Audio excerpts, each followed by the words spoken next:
多谢明咱来关心其他重要的新闻。总统蔡英文礼拜邀集府院党高层开会，决定后一个阶段的布局，将立法院会会期结束后进行检讨。内政部长徐国勇以健康的理由头一个请辞，顶礼拜先口头请辞，今日向行政院长苏贞昌递交书面的辞呈，同时向立法院请假，无去立法院备询。代理出席的内政部处长华建群证实讲，徐国勇长期以来拢有下骨甲量骨的问题，顶礼拜发作几啊摆气色唔是真好，因为行政院后来表示讲，苏院长希望会使呢为留徐国勇甲团队做为拍拼。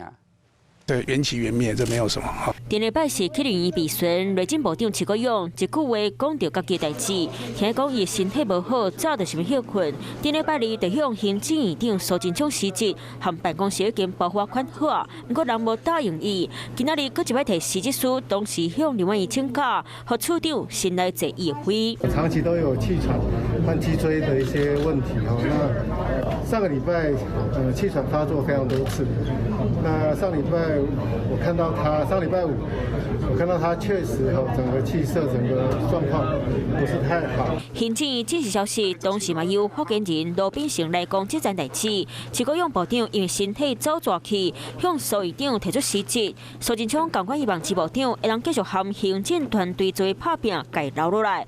徐国勇后一步，团处有可能来接民进党秘书长。我们没听到这种说法。就我了解，他并没有所谓要规划担任党秘书长或什么样的规划。选出来的一个成绩是如此，那当然他会觉得他有点心灰意冷了。有没有提到说，譬如像是进来就黑道相关的争议，让他萌生此意？完全没有提到这个部分。